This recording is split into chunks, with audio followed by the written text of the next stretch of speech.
Baik, selamat siang teman-teman. Dalam rangka memenuhi tugas teknik wawancara, di sini saya akan melakukan wawancara dan masih di rumah saja karena saya melakukan wawancara dengan keluarga saya, khususnya sama bapak saya. Dalam rangka memutus rantai COVID-19, saya harap teman-teman juga tetap belajar maupun bekerja di rumah. Langsung saja.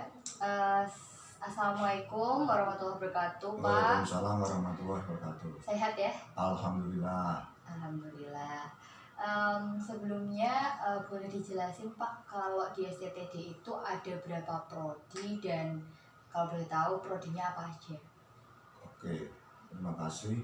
Jadi Sekolah Tinggi Transportasi Darat itu ada di Bekasi, ada 4 prodi, mulai dari prodi transportasi darat, prodi manajemen transportasi jalan, prodi manajemen transportasi perkeretaapian, dan teknik otomotif. Jadi masing-masing, dan memang sekolah ini itu sekolah vokasi, jadi sebetulnya 60% praktikum ya. Nah, inilah yang menjadi kendala nanti di dalam proses pembelajaran daring. Nah, terus bagaimana melihat situasi pandemi seperti ini, bagaimana proses belajar di STTD sendiri, Pak? Ya, mau tidak mau kita harus menyesuaikan karena memang murid-muridnya atau mahasiswanya atau taruna-taruninya itu menyebar di seluruh wilayah Indonesia. Mulai dari Bulukumba, terus dari Sabang sampai Merauke lah. Jumlahnya kebetulan sekitar 1.200-an gitu. Jadi mau tidak mau ya kita pasti akan melakukan hal yang sama dengan perguruan tinggi yang lain. Maksudnya melakukan proses pembelajaran daring ya.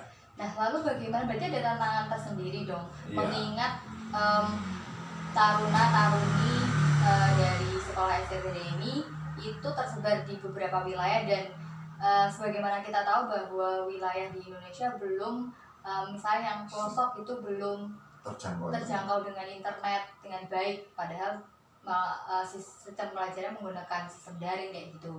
Itu mengatasi itu bagaimana, Pak? Ya, saya kira sama dengan proses belajar yang lain, bukan yang dari STTD, yang lain saya kira sama. Kendalanya sama, yaitu internet belum bisa menjangkau ke seluruh wilayah. Tapi hal ini harus bisa kita sadari dan taruna-taruna harus sadar dia harus mencari posisi yang memang bisa dijangkau oleh internet yang tidak jauh dari tempat tinggalnya tentunya.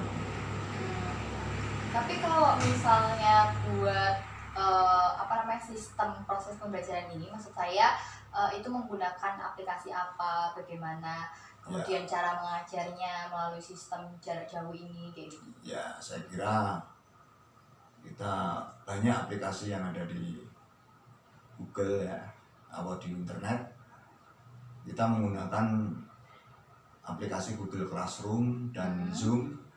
Jadi kita bisa menjelaskan, cari yang gratisan tentunya, bisa 40 menit, paling tidak 40 sampai 50 menit itu bisa. 45 menit. 40 sampai 45 menit kita bisa menjelaskan secara langsung atau tatap muka. Ya, walaupun itu tidak begitu, mungkin kurang terang, nanti kita bisa sambung dengan penjelasan melalui komunikasinya melalui WA group ya. Nah, ini akan lebih membantu. Ya, yang berat lagi nanti kalau kebetulan ada bimbingan skripsi, kertas kerja wajib, itu ya mau tidak mau kita harus merubah sistem kita, kita harus bisa belajar, dan ini sudah berupaya untuk proses pembelajaran daring itu harus dilakukan secara baik. Baik, ya, alhamdulillah sudah bisa 5 kali pertemuan, hampir 1 UTS ya, sampai masa setengah semester itu sudah bisa terlampaui dengan baik. Oke, baik. Berarti selama ini proses pembelajaran dilakukan menggunakan aplikasi Google Classroom dan Zoom dibantu WA Group dan ditunjang juga dengan WA Group. ya. Nah, terus juga sudah jalan cukup lama Ya. sehingga akhirnya besok Minggu ke-6 minggu depan akan melaksanakan UTS seperti itu. Nah, ini kan berarti kan cukup lama ya Pak, jarak melakukan proses pembelajaran daring cukup lama. Terus habis itu apa yang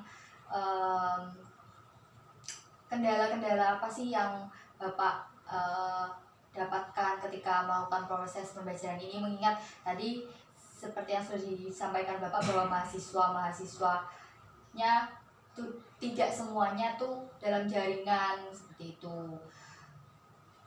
Ya, jadi ya memang kalau pepatah Jawa itu karena memang diberikan bantuan para taruna-taruni yang ada di daerah yang mereka belum bisa tersambung, mau tidak mau dia semua ada bantuan kaitannya dengan untuk tunjangan untuk pulsa ya, untuk taruna-taruni, karena mereka kan tidak belajar di kampus sehingga dia diberikan kompensasi bisa untuk beli pulsa. Oh, berarti yang selama ini taruna-taruni itu kan di kampus, di sekolah, maksud saya di sekolah, di asrama. Ya. Jadi uang untuk kehidupan selama di asrama itu dialihkan untuk pembelian pulsa dalam rangka menunjang pembelajaran. Ya. Kalau buat kendala, sebelumnya Bapak mengajar berapa kelas dan bimbingannya ada berapa mahasiswa atau taruna-taruni? Oke, saya untuk semester ini saya mengajar 2 mata kuliah. Ada 6 kelas, 2 mata kuliah 6 kelas, yaitu di Prodi Manajemen Transportasi Jalan ada 2 kelas, di Prodi Transportasi Darat ada 4 kelas. Yang satu Prodi D2 ada yang D4. Nah, inilah yang kecualinya tetap gimana pun juga kalau proses belajar mengajar itu tatap muka itu merupakan sesuatu yang sangat dibutuhkan. Jadi tidak mungkin semua bisa daring. Sebagai contoh di UT aja dia mesti ada proses tatap muka. Nah ini yang paling efektif lah. Kita harus bisa menjelaskan sampai praktikum. Nah inilah yang tantangan yang harus kita hadapi dan harus kita atasi.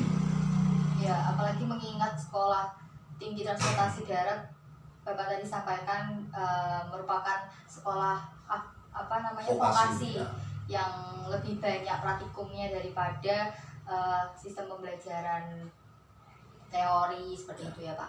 Nah, terus bagaimana Bapak, ini kan menjadi tantangan bagi Bapak, terus bagaimana caranya Bapak untuk mengatasi itu? Ya mau tidak mau kita belajar. Ya alhamdulillah saya jadi kalau waktu S1 belum ada komputernya. Tapi alhamdulillah kalau S2 kita udah tahun 2000-an, jadi bahkan tesis dibikin sendiri. Artinya kita pakai komputer belajar sendiri sampai bisa lolos. Nah ini kita bersyukur itu. Kedua, kita sudah terbiasa proses pembelajaran itu sudah menggunakan IT ya. Penugasan seperti pas waktu kita belajar di daerah, pas ada tugas-tugas di daerah, kita masih proses belajar mengajar masih tetap bisa berjalan.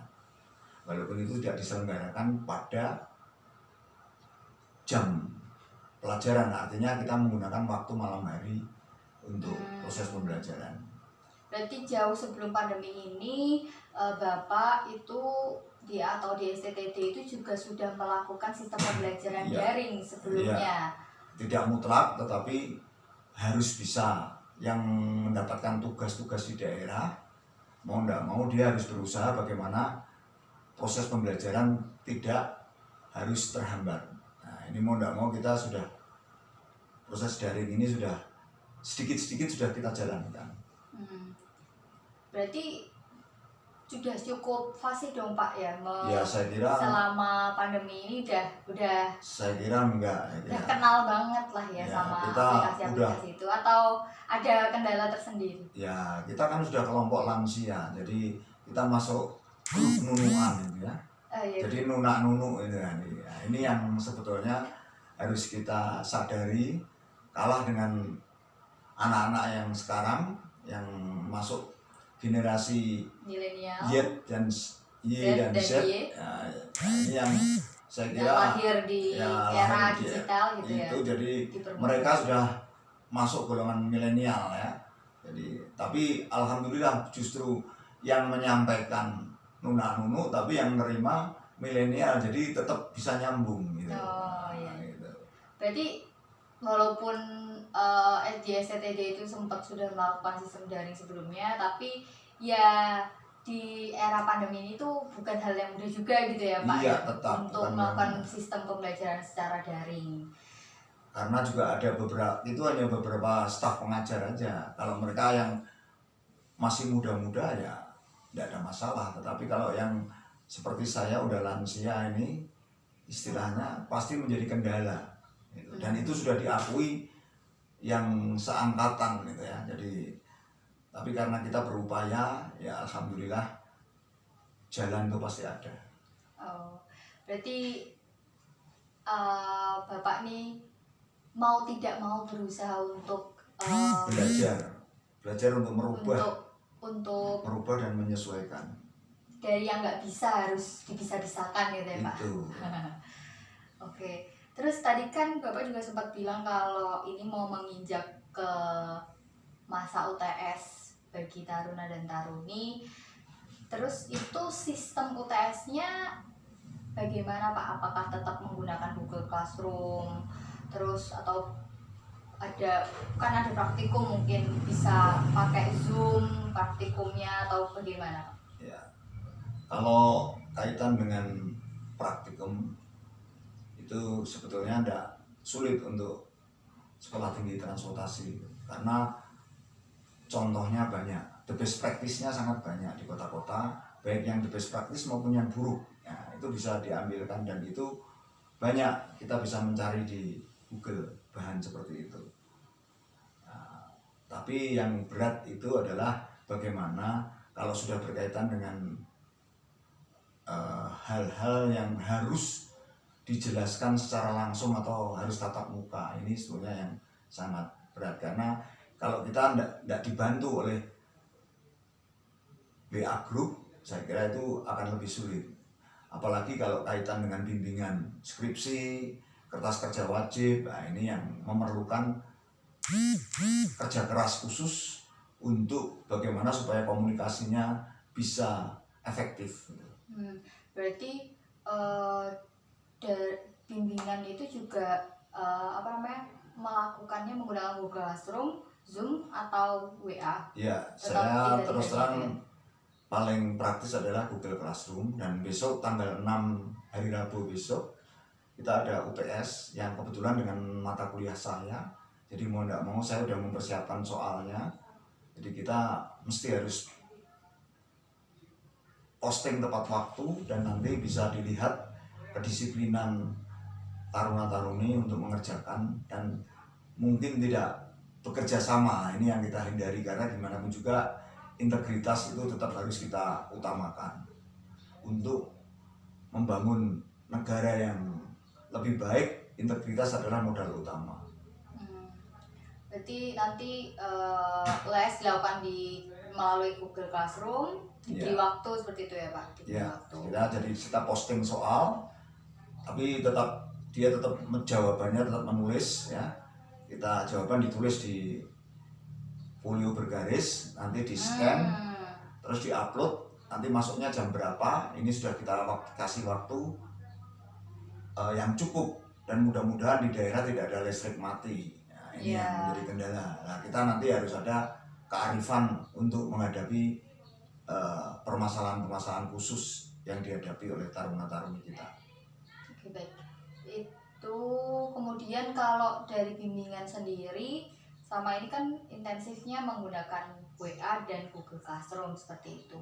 Nah, terus apakah nanti akan ada jadwal sidang? Kalau misalnya di kampus saya itu kan sudah mulai ada jadwal sidang dan itu dilakukan menggunakan Zoom seperti itu. Nah, apakah di transportasi STTD ini juga akan seperti itu atau bagaimana untuk sistem sidang skripsinya? Ya, udah jadi sama sebetulnya.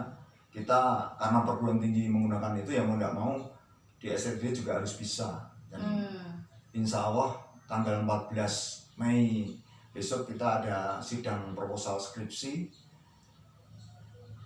yang kebetulan kelasnya cukup banyak ya. Jadi kita bagi ruangan-ruangan sesuai dengan jadwal yang sudah disampaikan. Di ruangan-ruangan gimana Pak? Kan Ya, ini lagi jadi tetap sistem pandemi. modelnya tetap kayak seolah-olah tidak daring, ya, seolah-olah tidak daring karena pembagian tugas ini karena setiap anak, jadi setiap grup ya, grup itu dosen penguji grup itu dia harus bisa menyelesaikan dalam satu hari itu 8 taruna-taruni. Nah itu kan biasanya kalau di kampus kan ada ruangan itu sistem pembagiannya tetap seperti itu, jadi tidak berubah. Taruna-taruni tidak bingung, dosennya pun tetap tidak bingung. Cuma nanti model ujiannya kita sidang dengan menggunakan Zoom maupun Zoom. Kalau jelas Zoom, kalau Zoom, ini ya. kita memang dari kampus memang mau full, jadi tidak 45 menit tapi full. Oke, baik. Maksudnya tadi itu kelompok-kelompok dosen yang sudah dibagi, untuk menyelesaikan itu. Kemudian berarti intinya tidak mudah ya Pak untuk melakukan sistem pembelajaran daring di era pandemi ini gitu kan? Ya, saya kira keterbatasan internet dari mahasiswa, terus habis itu pengajar yang mungkin masih kaget dengan ini kan mendadak, kita tidak ada yang mau mengharapkan ini gitu kan.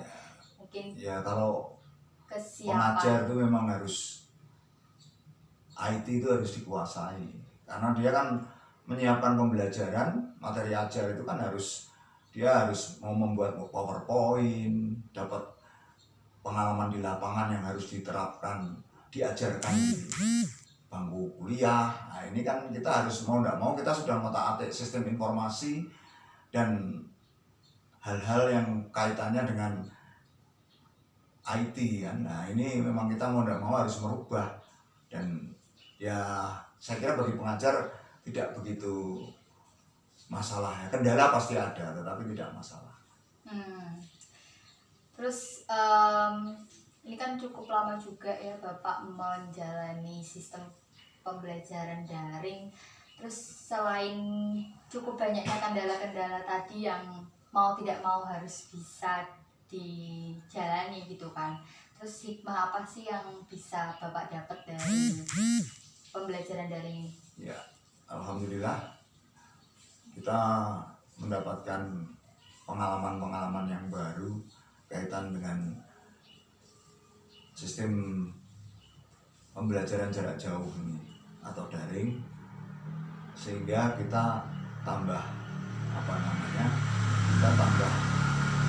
pintar sedikit lah untuk bisa menyusunnya kaitannya dengan IT ya, teknologi informasi, bisa memberikan materi-materi yang, karena kan gimana pun juga kalau belajar itu kita tetap harus kalau staf pengajar itu harus tetap mempersiapkan materi ajar. Itu kan ada di sela-sela proses pembelajaran. Jadi kalau kita bisa nunggu, saya ngajar cuma sampai jam 12, berarti yang sisanya kita sampai jam 4 sore kita bisa manfaatkan untuk mempersiapkan bahan ajar. Jadi kalau bisa ya dikerjakan di kampus, nggak usah dibawa pulang ke rumah kalau bisa. Tetapi kalau terpaksa ya mau nggak mau kita ngelembur sampai malam. Nah inilah yang harus kita lakukan, apalagi kalau ini kebetulan ada pandemi COVID-19 ini yang kita harus dipaksa, hikmahnya memang mau tidak mau kita harus berupaya keras supaya kita mampu untuk melaksanakan proses pembelajaran dengan baik. Ya baik, berarti intinya di era pandemi ini tuh tidak mudah untuk baik pengajar maupun mahasiswa atau pelajar sendiri yang diajar, karena ini merupakan suatu peristiwa yang mendadak ya, yang tidak diharapkan semua orang dan tidak ada kesiapan terlebih dahulu seperti itu.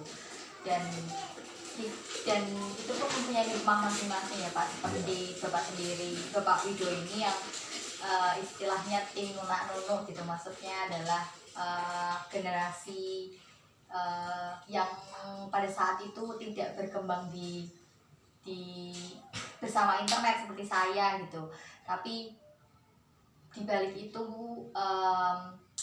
beliau terus berusaha untuk memberikan yang terbaik bagi taruna dan taruninya, seperti itu ya Pak. Iya.